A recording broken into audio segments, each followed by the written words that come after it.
नमस्कार। औद्योगिक प्रशिक्षण संस्थान के व्यवसाय ड्राफ्ट्समैन मैकेनिकल में सैद्धांतिक विषय के अंतर्गत संलग्न विषय प्रोजेक्शन ऑफ प्लान का प्रशिक्षण आज हम आपको प्रदान करेंगे, जिसके लिए हम अपना स्क्रीन शेयर करते हैं और हम आगे बढ़ते हैं, पढ़ते हैं उसमें क्या है। ये हमने खोल दिया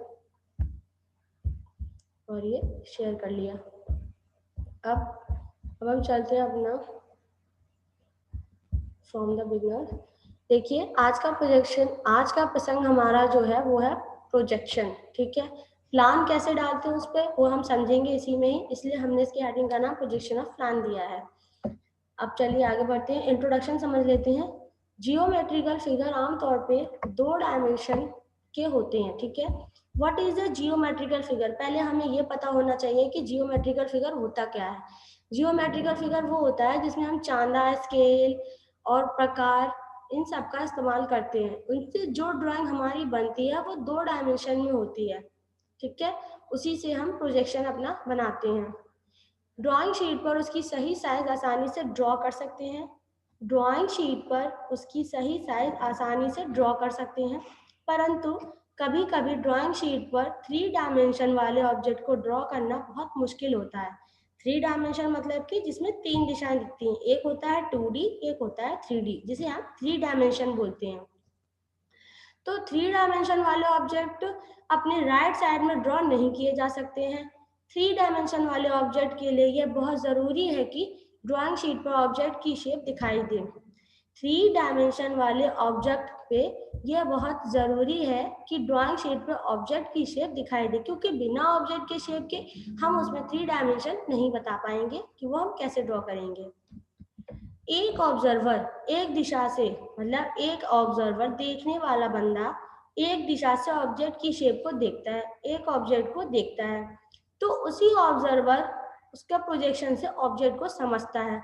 वही ऑब्जर्वर उसी प्रोजेक्शन से ऑब्जेक्ट को समझता है। जब ऑब्जर्वर ऑब्जेक्ट को देखता है तो ऑब्जेक्ट की हर एक पॉइंट की किरणें ऑब्जर्वर की आंखों से मिलती है। मतलब कि ऑब्जेक्ट में जितनी भी किरणें निकलेंगी, चाहे वो होल से हो, चाहे वो आउटलाइन से या ऑब्जेक्ट लाइन से कहीं से भी हो, जितनी भी किरणें निकलेंगी वो हर एक किरण ऑब्जर्वर की आंख से टकराएगी। तो ऑब्जर्वर की आंख के बीच ऑब्जेक्ट के बीच रख देते हैं, जिससे जो स्क्रीन पर प्रोजेक्शन हमें प्राप्त होता है, जो प्रोजेक्शन हमें ऑब्जेक्ट से प्राप्त होता है उसे हम प्रोजेक्शन बोलते हैं। मतलब जो प्रक्षेप हमें प्राप्त हुआ वो प्रोजेक्शन कहलाया। अब प्रोजेक्शन होता क्या है? यदि किसी ऑब्जेक्ट के सेंटर और वेरियस पॉइंट से अलग अलग स्ट्रेट लाइन ड्रॉ की जाए और इन स्ट्रेट को करेक्ट सिस्टम से मिलने पर जो चित्र प्राप्त होता है उसे हम प्रोजेक्शन बोलते हैं। यदि किसी ऑब्जेक्ट के सेंटर और वेरियस पॉइंट से अलग अलग स्ट्रेट लाइन ड्रॉ की जाए तो इससे जो स्ट्रेट को करेक्ट सिस्टम मिलने पे जो चित्र प्राप्त होते हैं उसे हम प्रोजेक्शन बोलते हैं। अब इनके कुछ डेफिनेशन समझ लेते हैं कि आखिर ऑब्जेक्ट होता क्या है और प्रोजेक्शन क्या होता है और ऑब्जर्वर, क्योंकि यदि हम इन 3 को समझेंगे तभी हम जानेंगे कि हम प्रोजेक्शन कैसे करते हैं और इसका मीन क्या है। What is object? ऑब्जेक्ट क्या होता है? ऑब्जेक्ट वह वस्तु होती है जिसका प्रोजेक्शन हम खींचते हैं, चाहे वो कुछ भी हो सकता है, that's called object. Projection of plan क्या है?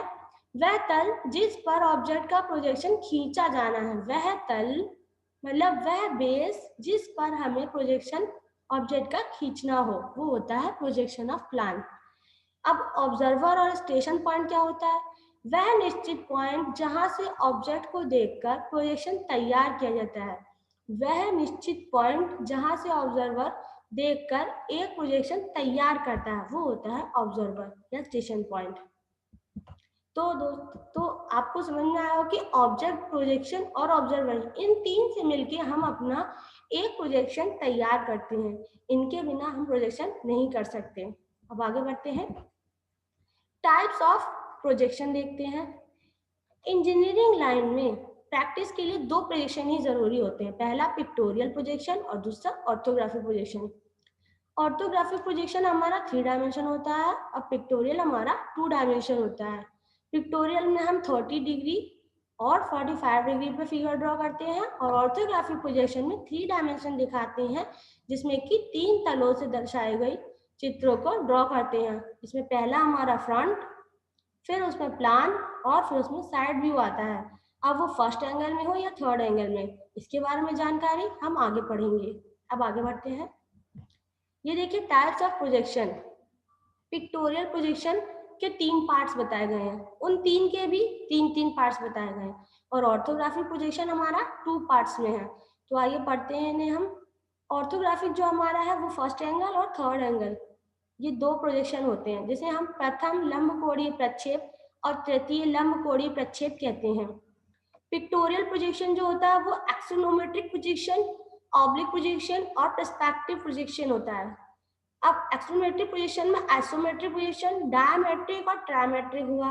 ऑब्लिक प्रोजेक्शन में कैविलरी प्रोजेक्शन, कैबिनेट प्रोजेक्शन, क्लैनोग्राफिक प्रोजेक्शन हुआ, और पर्सपेक्टिव में पैरेलल, एंगुलर एंड ऑब्लिक, ये 3 प्रोजेक्शन होते हैं।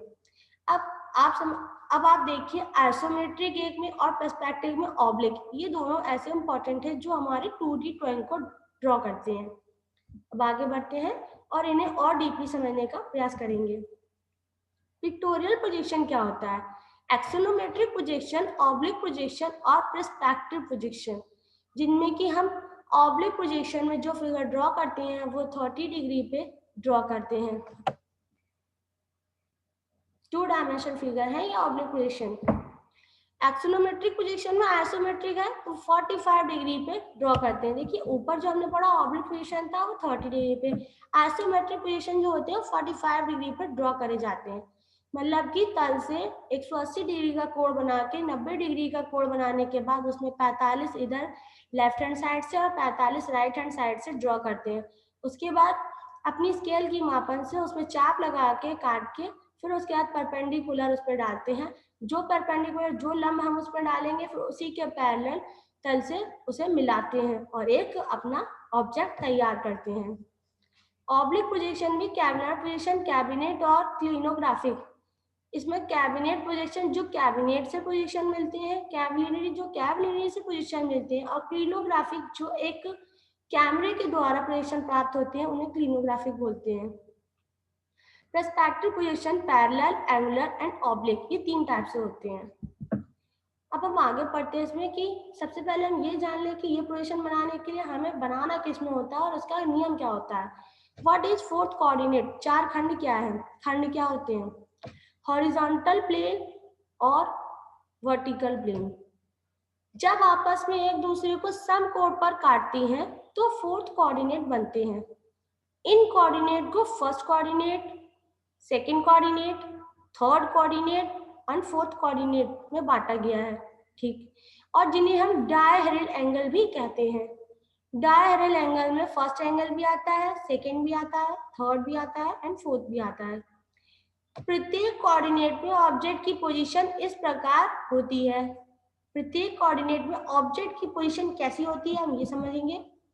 जैसे कि फर्स्ट कोऑर्डिनेट में कैसी होती है? पहला खंड, ऑब्जेक्ट हॉरिजॉन्टल प्लेन के ऊपर तथा वर्टिकल प्लेन के सामने होता है, ठीक है।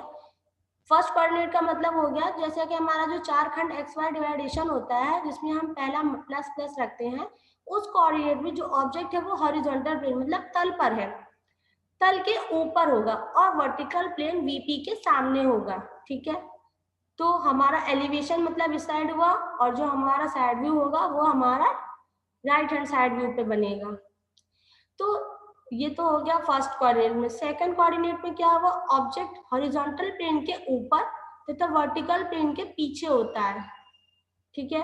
हॉरिजॉन्टल प्लेन के ऊपर तथा वर्टिकल प्लेन के पीछे। अगर वो नीचे होता तो इसका फिगर ड्रॉ कर सकते थे, लेकिन ये वर्टिकल प्लेन के पीछे है तो वो उसी फिगर पे ओवरलैप हो गया, जिस कारण से हम इसका फिगर ड्रॉ करना मुश्किल होता है। थर्ड एंगल कोऑर्डिनेट में क्या होता है? ऑब्जेक्ट हॉरिजॉन्टल प्लेन के नीचे तथा वर्टिकल प्लेन के पीछे होता है, मतलब नीचे और पीछे होता है थर्ड कोऑर्डिनेट में। तो थर्ड कोऑर्डिनेट में आप समझे ना, नीचे कोऑर्डिनेट बनाया, जैसे हमें बोला गया कि थर्ड एंगल पोजीशन बनाएंगे तो वो हम अपना फिगर नीचे ड्रॉ करेंगे, चाहे वो हमारा साइड व्यू में राइट हैंड साइड हो या फिर हमारा लेफ्ट हैंड साइड व्यू हो। और फर्स्ट कोऑर्डिनेट में हमेशा जो फ्रंट व्यू बनाते हैं वो हम फर्स्ट एंगल में ऊपर ड्रॉ करते हैं, चाहे वो उधर लेफ्ट हैंड साइड में हो या फिर राइट हैंड साइड में हो। फोर्थ कोऑर्डिनेट में ऑब्जेक्ट हॉरिजॉन्टल प्लेन के नीचे तथा वर्टिकल प्लेन के सामने होता है। ऑब्जेक्ट जो है वो हॉरिजॉन्टल प्लेन के नीचे, ठीक है, नीचे ही हुआ, और वर्टिकल प्लेन के सामने, वर्टिकल प्लेन ये हुआ इसके सामने। तो इस तरीके से हम समझें तो हमारा ये इसमें भी ओवरलैपिंग आ गई, जिस कारण से इस फिगर को ड्रॉ करना भी मुश्किल होता है। अब जैसे कि देखिए, हम आपको इन कोऑर्डिनेट में इसलिए समझा रहे हैं क्योंकि यदि हम अगर फर्स्ट सेकंड थर्ड फोर्थ समझ गए तो हमें फर्स्ट एंगल पोजीशन और थर्ड एंगल पोजीशन कैसे ड्रॉ करना रहेगा ये हम आसानी से समझ पाएंगे अपने फिगर देख के। लेकिन उसके लिए पहले हमें कोऑर्डिनेट समझना जरूरी होता है, इसलिए इसे आप ध्यान से समझिएगा। अब आगे बढ़ते हैं। इंजीनियरिंग ड्राइंग में ऑर्थोग्राफी पोजीशन के लिए दो प्रिंसिपल सिस्टम यूज होते हैं, जैसा कि हमने अभी शुरुआत में ही बताया था। फर्स्ट एंगल पोजीशन, प्रथम लंबकोणीय प्रक्षेप, एंड थर्ड एंगल पोजीशन, तृतीय लंबकोणीय प्रक्षेप। हमने इसमें लिखा नहीं ऑर्थोग्राफिक पोजीशन, बट ये उसी के लिए इस्तेमाल होते हैं। प्रथम एंगल प्रोजेक्शन में हम जो फ्रंट व्यू बनाते हैं वो हमारा ऊपर की ओर बनता है, मतलब हॉरिजॉन्टल प्लेन में ऊपर की ओर होता है। प्लान हमारा नीचे होता है और साइड व्यू हमारा लेफ्ट हो या राइट वो हम अपनी आई साइड से देख के समझते हैं। यदि हमारा हैंड राइट हैंड साइड पे दिखाता है तो हम अपना front view right hand side पे बनाएंगे और जो साइड व्यू देंगे वो हमारा लेफ्ट हैंड साइड व्यू पे होगा। और इसी तरीके से जब हम फर्स्ट कोऑर्डिनेट में, जब हम सेकंड कोऑर्डिनेट में फर्स्ट एंगल बनाते हैं तो हमारा प्लान नीचे होगा थर्ड एंगल में और इसका साइड व्यू जाएगा फर्स्ट कोऑर्डिनेट में। इसी तरीके से यह प्रक्रिया थर्ड एंगल पोजीशन में इस्तेमाल करते हैं। जब थर्ड एंगल का बनाते हैं तो उसका फ्रंट व्यू होता है वो हमारा बॉटम में, यानी कि थर्ड एंगल कोऑर्डिनेट में होगा और उसका प्लान जो होगा वो सेकंड कोऑर्डिनेट में पहुंच जाएगा। लेकिन इसका जो साइड व्यू बनाएंगे वो हम फोर्थ कोऑर्डिनेट में बनाएंगे। लेकिन अगर फ्रंट व्यू हम थर्ड से नहीं फोर्थ कोऑर्डिनेट में बना रहे हैं और नीचे ही बना रहे हैं तो हमारा प्लान ऊपर मतलब फर्स्ट कोऑर्डिनेट में बनेगा और साइड व्यू थर्ड कोऑर्डिनेट में बनेगा। इस तरीके से हमारा फर्स्ट और थर्ड प्रोजेक्शन कंप्लीट किया जाता है। अब फर्स्ट एंगल प्रोजेक्शन होता क्या है ये देख लेते हैं। फर्स्ट एंगल प्रोजेक्शन में ऑब्जेक्ट को फर्स्ट कोऑर्डिनेट में रखा जाता है। इस प्रोजेक्शन में ऑब्जेक्ट हॉरिजॉन्टल प्लेन के ऊपर और वर्टिकल प्लेन के सामने होता है। इस प्रोजेक्शन में ऑब्जेक्ट को ऑब्जर्वर और पिक्चर प्लान के बीच में रखा जाता है। और प्रोजेक्शन हॉरिजॉन्टल प्लेन और वर्टिकल प्लेन के ऊपर लिए जाते हैं। जैसा कि अभी हमने आपको बताया कि ऑब्जेक्ट को ऑब्जर्वर और पिक्चर के बीच में रखते हैं। जैसे कि हम हैं ऑब्जर्वर और हमारा ऑब्जेक्ट और पिक्चर, तीन चीज हो गई जो हमने अभी शुरुआत में डेफिनेशन पढ़ी थी। उन्हीं डेफिनेशन को लेके हम फर्स्ट एंगल प्रोजेक्शन को समझेंगे। ऑब्जेक्ट को ऑब्जर्वर और पिक्चर के बीच में रखा जाता है। जो हमारे पास फिगर है उस फिगर को हमने अपने और पिक्चर के बीच में रख दिया, ठीक है। तो प्रोजेक्शन हॉरिजॉन्टल और वर्टिकल प्लेन के ऊपर लिए जाते हैं। हॉरिजॉन्टल प्लेन और वर्टिकल प्लेन, ये डालेंगे हॉरिजॉन्टल और ये डालेंगे वर्टिकल। इनसे जो प्रोजेक्शन हमें प्राप्त होगा वो हमारा फर्स्ट एंगल प्रोजेक्शन में जाएगा। अब ऑब्जेक्ट को एलिवेशन के टॉप से देखकर एलिवेशन के बॉटम पर ड्रॉ किया जाता है। ऑब्जेक्ट को एलिवेशन के टॉप से देखकर एलिवेशन के बॉटम पे ड्रॉ किया जाता है। इसी प्रकार से हम आगे बढ़ते हैं। ऑब्जेक्ट के साइड व्यू को ऑब्जेक्ट के लेफ्ट हैंड फ्रंट, ऑब्जेक्ट के साइड व्यू को ऑब्जेक्ट के लेफ्ट हैंड फ्रंट, ठीक है, हम लेफ्ट हैंड फ्रंट या एलिवेशन वर्टिकल प्लान पर बनाते हैं तथा टॉप या प्लान हॉरिजॉन्टल प्लेन पर बनाते हैं तथा टॉप या प्लान हॉरिजॉन्टल प्लेन पे, ठीक है। आप इस लाइन को समझिए अच्छे से कि ऑब्जेक्ट के लेफ्ट हैंड फ्रंट व्यू या एलिवेशन वर्टिकल प्लेन पे खड़े पे और टॉप जो है वो प्लान हॉरिजॉन्टल प्लेन पे बनेगा, ठीक है। इस प्रोजेक्शन का दूसरा व्यू इस प्रकार से रखते हैं कि ऑब्जेक्ट के बॉटम व्यू को एलिवेशन के और बॉटम से देख के एलिवेशन के ऊपर ड्रॉ किया जाता है। इस प्रकार ऑब्जेक्ट के टॉप व्यू को साइड से देखकर एलिवेशन के राइट हैंड साइड पे ड्रॉ करते हैं। देखिए लास्ट में फिर समझते हैं। इस प्रकार के ऑब्जेक्ट को टॉप व्यू को साइड से देखकर, मतलब टॉप व्यू को साइड से देखकर एलिवेशन के राइट हैंड साइड में ड्रॉ करते हैं। ठीक है, जब टॉप व्यू को हम राइट हैंड साइड पे देख रहे हैं तो फिर साइड व्यू हमारा कैसे बनेगा एलिवेशन का, राइट हैंड साइड पे। इसी प्रकार ऑब्जेक्ट को राइट हैंड साइड से देखकर एलिवेशन के लेफ्ट हैंड साइड में ड्रॉ किया जाता है। इसी प्रकार से ऑब्जेक्ट को राइट हैंड साइड से, मतलब कि राइट हैंड साइड से ऑब्जेक्ट को देखेंगे तो एलिवेशन के लेफ्ट हैंड साइड में ड्रॉ किया जाता है। फर्स्ट एंगल प्रोजेक्शन में ऑब्जेक्ट ऑब्जर्वर और पिक्चर प्लान के बीच में होता है। देखिए फर्स्ट एंगल प्रोजेक्शन, जैसे कि मान लिया हम फर्स्ट कोऑर्डिनेट में फर्स्ट एंगल प्रोजेक्शन ड्रॉ करते हैं तो ऑब्जेक्ट, जो हमारा ऑब्जेक्ट दिया गया है वो ऑब्जर्वर और पिक्चर प्लान के बीच में होता है। मैंने आपको पहले बताया कि जब हम फर्स्ट एंगल बनाते हैं तो इसका ये मेन हिस्सा समझ लीजिए कि ऑब्जेक्ट को ऑब्जर्वर के बीच में ही रखना है, तभी हमारा फर्स्ट एंगल पोजीशन का चित्र संभव हो पाएगा। जैसे अब अगर हम थर्ड एंगल समझेंगे तब उसमें हमें पता चलेगा कि इसमें अंतर क्या है। अभी आपने इसमें समझा कि ऑब्जेक्ट जो है वो ऑब्जर्वर और पिक्चर प्लान के बीच में रखते हैं। ठीक है, अब आगे बढ़ते हैं इसी क्रम में, थर्ड एंगल पोजीशन देखते हैं तब उसमें समझेंगे कि हमारा अच्छा अंतर क्या है इसमें। थर्ड एंगल प्रोजेक्शन में ऑब्जेक्ट को थर्ड कोऑर्डिनेट में रखा जाता है। थर्ड एंगल प्रोजेक्शन में ऑब्जेक्ट को थर्ड कोऑर्डिनेट में रखा जाता है। ठीक है, इस प्रोजेक्शन में ऑब्जेक्ट हॉरिजॉन्टल प्लेन के नीचे तथा वर्टिकल प्लेन के पीछे होता है। इस प्रकार ऑब्जेक्ट का एक फेस पिक्चर प्लेन के बराबर होता है। इस प्रोजेक्शन में पिक्चर प्लान ऑब्जर्वर और ऑब्जेक्ट के बीच में होता है। और projection horizontal plane, projection horizontal plane और वर्टिकल प्लेन के लिए जाते हैं।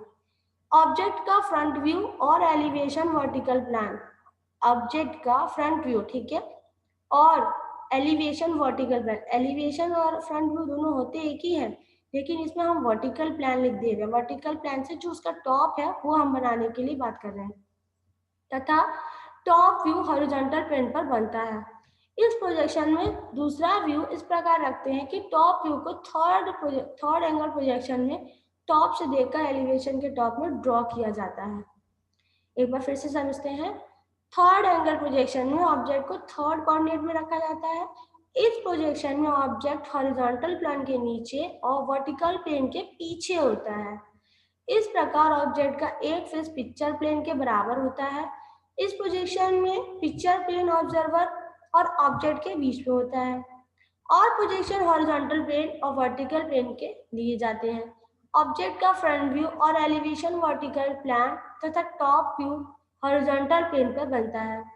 इस प्रोजेक्शन में दूसरे व्यू इस प्रकार रखते जाते हैं कि टॉप व्यू को थर्ड एंगल प्रोजेक्शन में टॉप से देखकर एलिवेशन को टॉप पर ड्रॉ किया जा सके। बॉटम व्यू को थर्ड एंगल प्रोजेक्शन में ऑब्जेक्ट के बॉटम से देखकर बॉटम पर ड्रॉ किया जाता है। इस प्रकार ऑब्जेक्ट की साइड व्यू को लेफ्ट हैंड साइड पे देखकर एलिवेशन के लेफ्ट हैंड साइड पर ड्रॉ किया जाता है, तथा राइट हैंड साइड को राइट हैंड साइड से देखकर एलिवेशन के राइट हैंड साइड पर ड्रॉ किया जाता है। क्योंकि इस प्रोजेक्शन में पिक्चर प्लान ऑब्जर्वर और ऑब्जेक्ट के बीच में रखा जाता है। देखिए आप समझिए क्वेश्चंस को, इस प्रोजेक्शन में पिक्चर प्लान ऑब्जर्वर और ऑब्जेक्ट के बीच में रखा जाता है। जब हमने फर्स्ट एंगल पढ़ा था तो उसमें जो ऑब्जेक्ट था वो ऑब्जर्वर और पिक्चर प्लान के बीच में था, लेकिन इसमें पिक्चर प्लान ऑब्जर्वर और ऑब्जेक्ट के बीच में हो गया है। तो इसी कारण ऑब्जेक्ट के प्रोजेक्शन को लेने में आसानी आती है। ठीक है, देखिए पिक्चर प्लान ऑब्जर्वर और ऑब्जेक्ट के बीच में है। पिक्चर हमारी क्या है, वो बीच में है, ऑब्जर्वर और ऑब्जेक्ट के बीच में। तो जब हम उसका प्रोजेक्शन लेंगे तो वो बहुत ही आसानी से हमें प्राप्त होगा। इसलिए ISI वालों ने हमें ये मान्यता दी है कि third angle projection is valid to everything, मतलब कि थर्ड एंगल प्रोजेक्शन को हम बहुत ही आसानी से ड्रॉ कर सकते हैं। इसलिए ज्यादातर हम हमेशा प्रोजेक्शन के लिए थर्ड एंगल प्रोजेक्शन का इस्तेमाल करते हैं। अब हमने समझा first angle, third angle projection, दोनों हमने समझ लिए। लेकिन आप बोलिए कि हमने तो आपको 4 खंड पढ़ाए थे, 4 खंड में सेकंड और फोर्थ क्यों नहीं करा? तो सेकंड और फोर्थ ना बनाने का क्या कारण है वो हम आपको बता देते हैं। Why second and fourth angle position are not used in engineering drawing? Second and fourth क्यों नहीं यूज करते हैं इंजीनियरिंग ड्राइंग में? सेकंड और फोर्थ एंगल प्रोजेक्शन में किसी ऑब्जेक्ट को बॉक्स पे रख के जब प्रिंसिपल प्लान जैसे हॉरिजॉन्टल प्लेन, वर्टिकल प्लेन और साइड वर्टिकल प्लेन को खोलते हैं तो सभी प्लान एक दूसरे के ऊपर ओवरलैप हो जाते हैं, जिस कारण से उसकी ड्राइंग पढ़ना मुश्किल होता है। सेकेंड और फोर्थ में एंगल प्रोजेक्शन इंजीनियरिंग लाइन में प्रयोग नहीं करते हैं, थर्ड एंगल प्रोजेक्शन और फर्स्ट एंगल का ही करते हैं। तो आप समझ गए होंगे। देखिए जैसे हमने कोऑर्डिनेट बांटा था तो सेकेंड और फोर्थ हमने 4 कोऑर्डिनेट बांटे थे। जब हमने फर्स्ट वाले का प्रोजेक्शन सेकेंड पे डाला और थर्ड वाले का प्रोजेक्शन फोर्थ पे डाला तो उससे हमें सेकेंड वाला हमारे इस पे आ गया थर्ड पे, तो उससे हमें एक एंगल प्राप्त हुआ, हॉरिजॉन्टल में बॉटम में चला गया और वर्टिकल वाला फर्स्ट में आ गया। तो इस तरीके से हमारा फर्स्ट और थर्ड दोनों प्रोजेक्शन हमारे प्राप्त होते हैं। लेकिन सेकंड और फोर्थ के जो हम प्रोजेक्शन प्राप्त करना चाहते हैं वो एक दूसरे के ऊपर ओवरलैप हो जाते हैं, जिस कारण से इनका फिगर हमें सही तरीके से प्राप्त नहीं होता और हम इसका प्रोजेक्शन नहीं गिरा सकते। तो आगे बढ़ तो अब हम आपको इसमें ये बताना चाहते हैं कि जो हम फर्स्ट एंगल प्रोजेक्शन और थर्ड एंगल यूज करते हैं, इन्हें बनाने के लिए हमें अपना ऑब्जर्वर और ऑब्जेक्ट दोनों को देखना आवश्यक होता है। जब इन दोनों की चीजों को समझ जाएंगे तो हम ये जान लेंगे कि ये फर्स्ट एंगल में है कि ये थर्ड एंगल में है। और दोस्तों फर्स्ट एंगल प्रोजेक्शन हमेशा याद रखें कि हमें हमेशा टॉप पे ही बनाना है और थर्ड एंगल प्रोजेक्शन हमेशा बॉटम में बनाया जाता है, जो कि हमारा थर्ड और फोर्थ कोऑर्डिनेट में जाता है और फर्स्ट एंगल प्रोजेक्शन में फर्स्ट और सेकंड कोऑर्डिनेट में जाता है। इनके जब प्लान बनाए जाते हैं तो फर्स्ट वाले के लिए हम प्लान थर्ड और फोर्थ में डालते हैं और जब हमारा थर्ड एंगल प्रोजेक्शन होता है तो उसका प्लान हम हमेशा सेकंड और फर्स्ट में देते हैं, लेकिन साइड व्यू हम उसके अकॉर्डिंग देंगे जिस जगह हमारा एलिवेशन होगा। तो इसी क्रम में हम फर्स्ट और थर्ड एंगल समझने के बाद हमारा प्रोजेक्शन कंप्लीट होता है। और अगर आपको कोई चीज़ समझ में नहीं आई हो तो उसके लिए माफ़ी चाहते हैं, लेकिन आशा करते हैं कि आपको आज का ये प्रोजेक्शन समझ में आया होगा और आपके आगे के समय के लिए कारगर सिद्ध होगा। धन्यवाद।